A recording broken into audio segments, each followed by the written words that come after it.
ये उन भक्तों के लिए जिनका स्वभाव अच्छा नहीं है, जिनका व्यवहार अच्छा नहीं है, जिनके विचार अच्छे नहीं है, वो भक्त बहुत ध्यान से सुनिएगा इस कथा को। तो पुणे के पास में एक गांव है पुरंदरपुर, वहां पर एक ब्राह्मण रहते थे। स्वरूप ब्राह्मणों का था पर स्वभाव वैश्यों का। वैश्य मतलब हमारे बनिया भाई लोग, उनके जैसा उनका व्यवहार था। कैसा? व्यापार करते थे, धन देते थे, उस पे क्या बोलते हैं उसको, ब्याज पे, ब्याज पे धन देते थे लोगों को। और अपना गल्ला खोल रखा था, गल्ले पे बैठते थे। ब्राह्मण का नियम है संध्योपासन करना चाहिए, यज्ञ करना चाहिए, अध्ययन करना चाहिए, ग्रंथों का अवलोकन करना चाहिए, पर ये सब कुछ नहीं करते थे। सुबह उठे, केवल तिलक लगाया, स्नान करके चोटी शिखा बांधी और सीधे अपने गल्ले पे पहुंच जाते थे। उनको दिन भर का यही, क्या देना है देते रहो। और इन सबके साथ साथ महाकंजूस, खूब धनवान थे। भगवान की कृपा से उन पर ब्याज का इतना धन आता था कि वो पूरे पुरंदरपुर गांव को अकेले भोजन करा सकते थे। पर इतने कंजूस थे, इतने कंजूस थे, दूध में अगर मक्खी भी गिर जाती तो दूध छान के पी जाते थे। और मक्खी को यूं पकड़ करके उसके भी 2-4 बूंद छींटा जो दूध के होते थे उनको भी लेकर पी जाते थे। दूध का क्या बिगड़े, इतने कंजूस। और कंजूसाई की हद तो तब पार हो गई, उनकी पत्नी का नाम था सरस्वती देवी। क्या नाम था? तो सरस्वती देवी जो थी, उनके पिताजी ने इसीलिए ब्याह किया कि भाई ये विप्रदेव जो हैं बड़े धनवान हैं, बेटी खुश रहेगी हमारी। तो सरस्वती देवी का ब्याह हो गया। उनकी मां ने, पिता ने जितने गहने दिए, ब्याह के अगले दिन ही, सब लोग इधर देखो, बहुत ध्यान से सुनो कथा। ब्याह के अगले दिन ही सुबह सुबह ब्राह्मण देवता उठे, देवी सुनो, सबरे गहने उतारो अपने। बोले क्यों? अरे देखो कितनी अच्छी नक्काशी की है इसमें, कितने अच्छे से तुम्हारे कुंडल बने हैं, कितने अच्छे तुम्हारे गले के हार बने हैं, हाथ के तुम्हारे बढ़िया कंगन कड़ूला, रोज पहनोगी तो घिस जाएंगे, उतार दो सबको। पत्नी ने भारी भारी सामान सब उतार दिए, कानों के कुंडल, नाक की बाली और गले का एक मंगलसूत्र रहने दिया, हाथ के कंगन रहने दिए, पैरों की पाजेब और पायल रहने दी। लेकिन पुरंदर, ये अपने ब्राह्मण देवता जो थे, इनको वो भी अच्छे नहीं लगते थे। रोज अपनी पत्नी को, तो क्यों इनको पहन के घूमती है, उनको दे दो, अंदर तिजोरी में रख दूं मैं। पत्नी कहती है तो सौभाग्य है, ये तो पहनने दिया कीजिए। महाराज कहते कहते 6 महीना हो गए, रोज टोकते। अब तो ये स्थिति में आ गए कि पत्नी के हाथ का भोजन नहीं करते थे। वो रोटी बनाती, बोले मुझे नहीं पाना, और अपनी दुकान पर जाके वो दुकान के बालक से कहते अपने घर से बनवा ला। दोनों भावना थी, एक तो नाराज थे पत्नी से कि गहने क्यों नहीं उतार रही है, दूसरा बढ़िया है घर का आटा बचेगा। इतने कंजूस। पत्नी बोली क्या करे, रात में बोली आप कैसे मानेंगे, बोले ये उतार दो जितने पहन रखे हैं। उसने कान के कुंडल भी उतार दिए, हाथ के कड़ूला भी उतार दिए, पाजेब भी उतार दी, गले का मंगलसूत्र भी उतार दिया। सब बिल्कुल कोरी हो गई बेचारी। केवल नाक की एक नथ रहने दी उसने। बोले एक तो रहने दीजिए, कम से कम इससे पता तो चले कि मैं सौभाग्यवती हूं। भाई सारे गहने उतार देना मां के लिए अशुभ होता है। पतली सी एक नाक में वो नथ भी नहीं थी, छोटी सी एक कील जैसी थी। उसके लिए भी बोले कि रात में तो उतारी दिया करो इसको भी। इतने कंजूस। सब उतार दिया। पत्नी बेचारी साड़ी में और केवल एक नथ लगा करके, मांग में सिंदूर भर के, बिंदी लगा के वैसे घूमती थी। शादी ब्याहों में जबरदस्ती नहीं जाते थे। एक दिन पहले अपने आप को बुखार में हूं ऐसा बोल देते थे, क्योंकि गहने निकाल के देने पड़ेंगे, पहन के जाएगी। इतने कंजूस। कभी कभी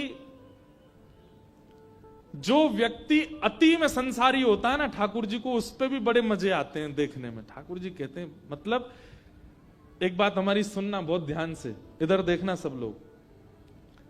कई लोग ऐसे होते हैं, और आजकल ज्यादातर ऐसे होते हैं कि भक्ति में भी हैं और संसार में भी हैं। अभी उनको पता चला कि कोल्हापुर में कथा चल रही, तो कथा में भी आ रहे हैं, और 4 दिन बाद का उनका रिजर्वेशन भी है कि कब हमको क्लब जाना है, कब पार्टी करनी है, कब उल्टा सीधा खाना है, वो भी उनका फिक्स है। हमारी बात बहुत कान खोल के सुन लीजिएगा, ऐसों का उद्धार कभी नहीं हो सकता जो ना इधर के हैं ना उधर के।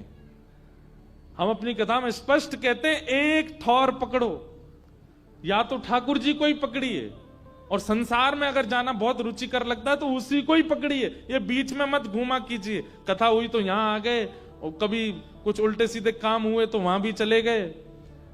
पी भी लेते हैं, खा भी लेते हैं, कथा भी तो सुनते हैं। ऐसों का तो कभी उद्धार नहीं हो सकता। इसलिए एक ठौर पकड़ो, या तो वहीं के ही रहो, पूरे खाओ पियो आनंद करो, या फिर कथा के ही रहो। वैष्णव हो जाने का कम से कम इतना तो आप पालन कर सकते हैं कि जहां भगवत चर्चा नहीं है, जहां भगवदीय लोग नहीं है, जहां पर ऐसी व्यवस्था नहीं है, वहां से थोड़ा परहेज करो, वहां नहीं जाना है। आपको क्या पता कौन सी व्यवस्था, कौन सा भाव आपके चित्त को परिवर्तित कर दे। तो इसलिए हमारी प्रार्थना है, ये बीच के मत रहिए, इधर उधर घूमते रहते हैं, एक तरफ जाइए, एक तरफ पकड़िए। संसार अच्छा लगता है तो पूरे पूरे जाओ वहीं पे।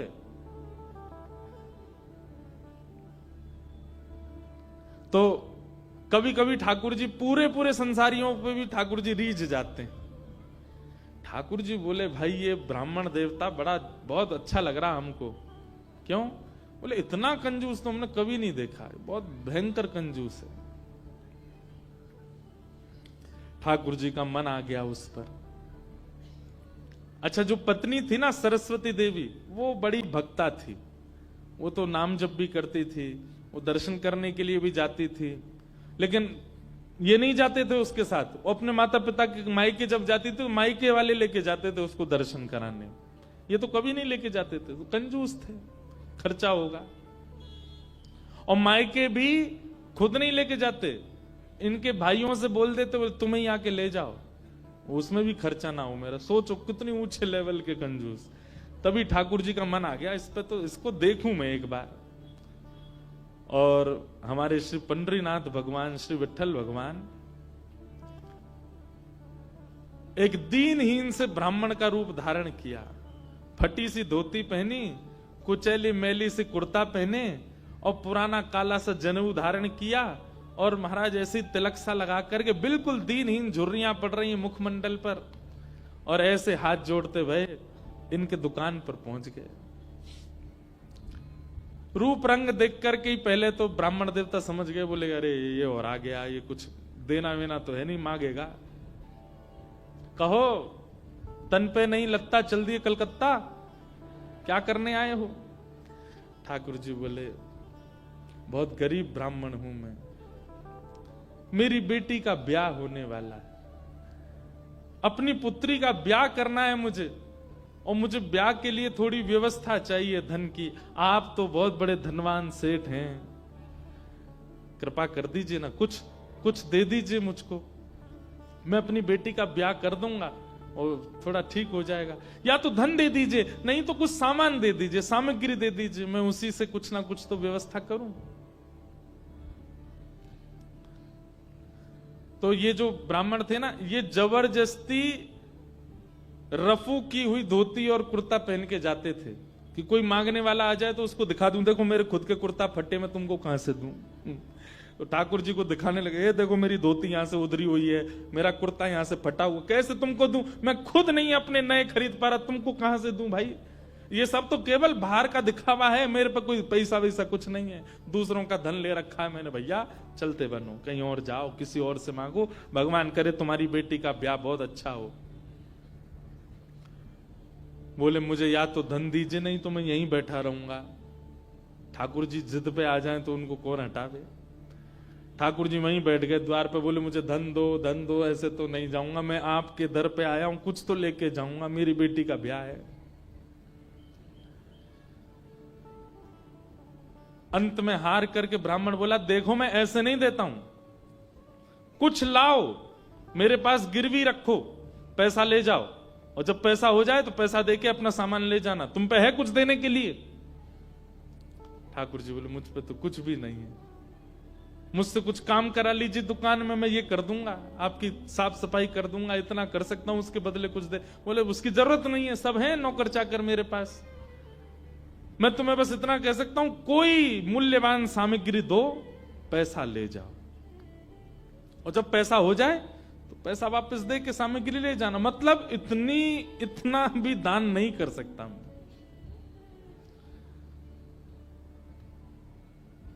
ठाकुर जी बोले, ठीक है, मैं जाता हूं, कुछ ढूंढ के लाता हूं। ठाकुर जी भी इतने खेलते हैं, ठाकुर जी जैसा खिलाड़ी नहीं है दुनिया में, इतना बड़ा खिलाड़ी कोई नहीं हो सकता। ठाकुर जी गए उस ब्राह्मण देवता के घर, और घर जाकर के द्वार पे खड़े होकर रोने लगे।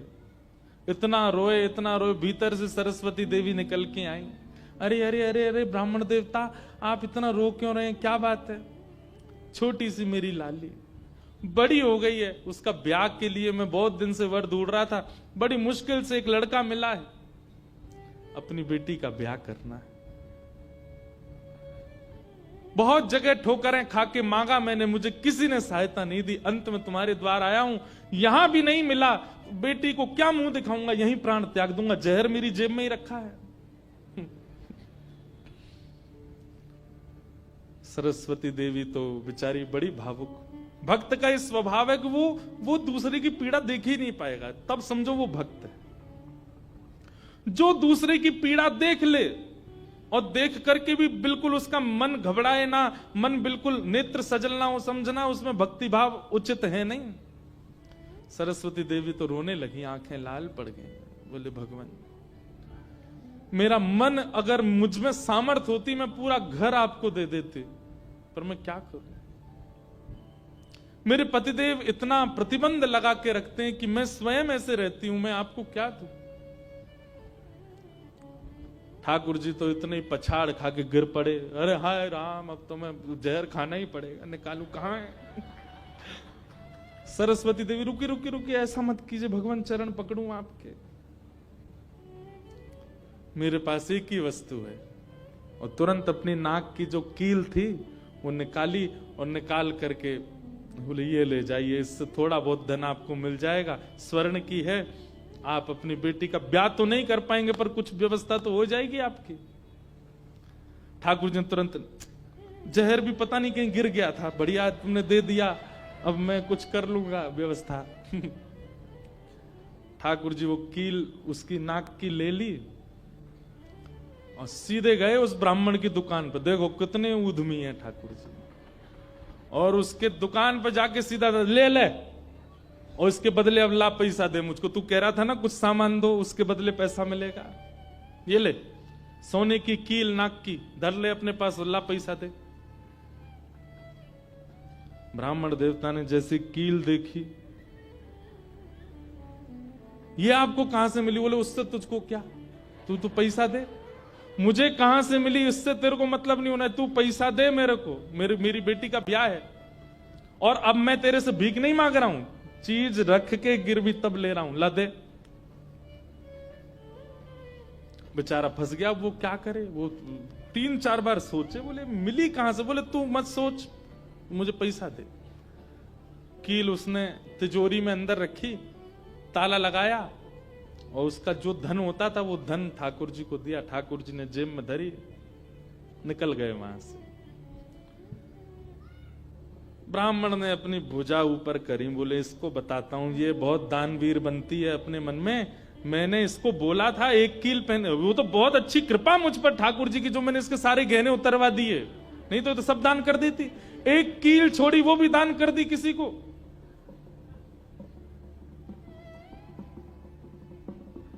पहुंच गए। अब यहां वो ब्राह्मण जा ही रहा था अपने घर, उससे पहले दुकान का जो मुनीम था वो बेचारा सरस्वती देवी को बहुत मानता था, कभी कभी सहायता कर देती होंगी उसकी। वो सेठ जी से, इनसे ब्राह्मण देवता से पहले ही दौड़ के गया और जाके बोला, मैया आज बचो आप। बोले क्यों, आपने कोई कील दी थी किसी को? बोले हाँ दी तो थी, एक ब्राह्मण के ब्याह के लिए दे दी थी। क्या हो गया? उसने जाके वो आपके पतिदेव को ही दिया और बदले में ले गया पैसा। सरस्वती देवी, हाय नाथ अब नहीं बचूंगी, वो तो बहुत डांटेंगे। बोले वो आ रहे हैं, दुकान बंद कर दी उन्होंने, वो सीधे धोती चढ़ाए ऊपर चले आ रहे हैं सीधे, आप बचो।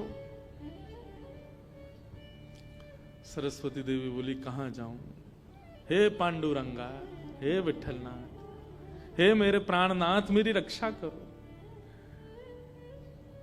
ये कैसा नियम आपने मेरे आज जीवन में पहली बार तो कुछ दान किया, वो भी एक ब्राह्मण बेचारा अपनी हत्या करने पर तुला था तो मैंने किया।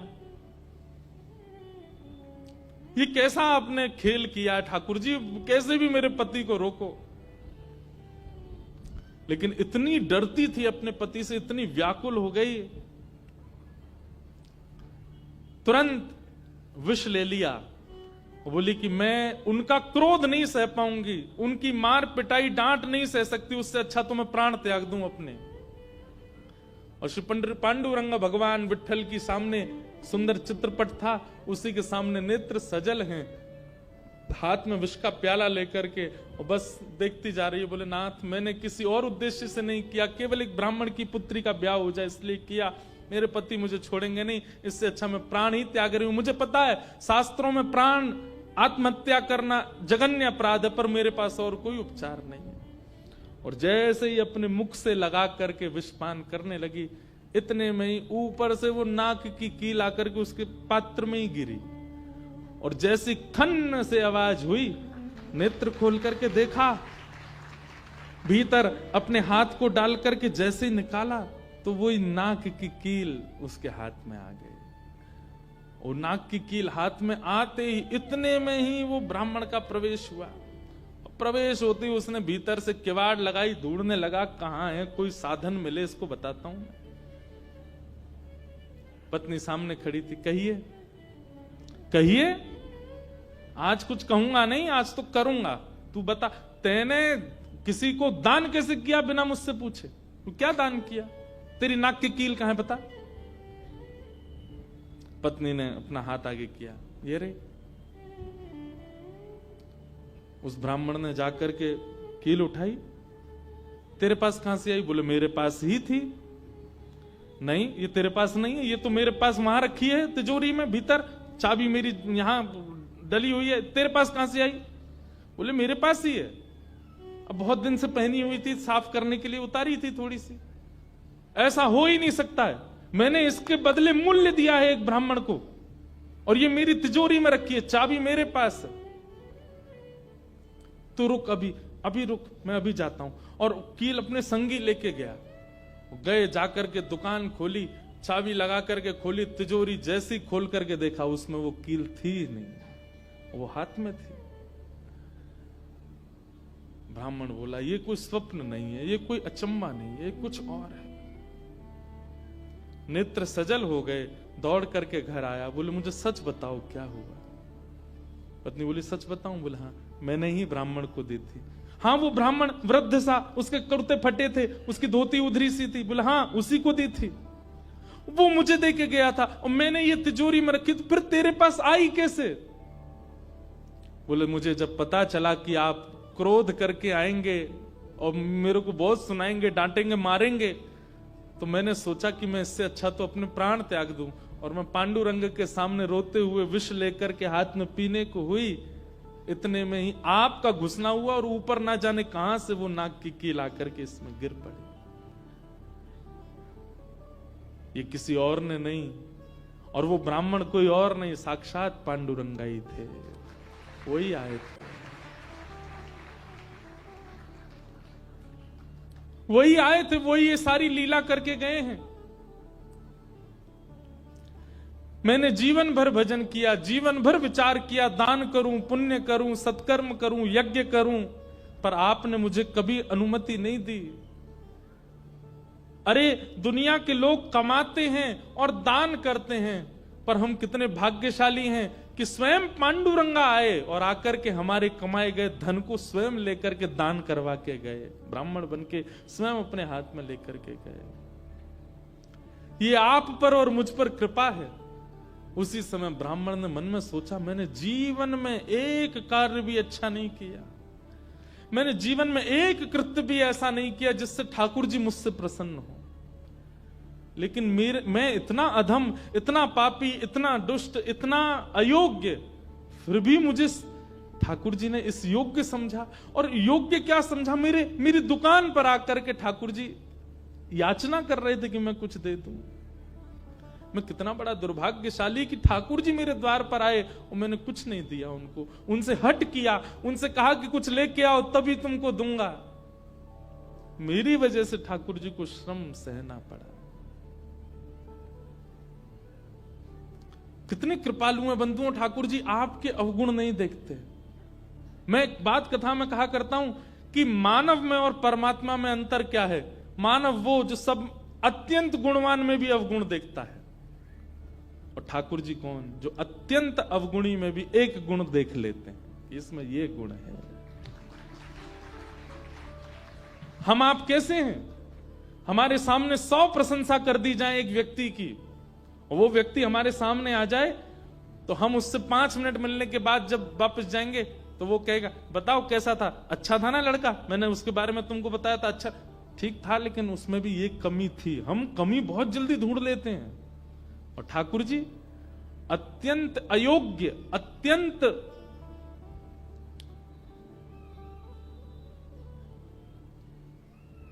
विचलित व्यक्ति में भी एक गुण खोज लेते हैं, इसीलिए वो ठाकुर जी। उसी समय उस ब्राह्मण देवता ने विचार किया कि अब किसके लिए जीना है।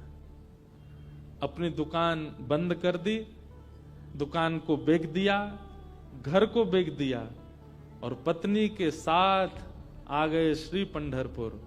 और पंढरपुर में विठल भगवान के आगे आकर के बहुत रोए, याचना करने लगे, नाथ मेरे दुकान पर आप खड़े हो गए आकर के, और मैंने आपको इस प्रकार से दुत्कार दिया, इस प्रकार से आपको कर दिया। बहुत रोए।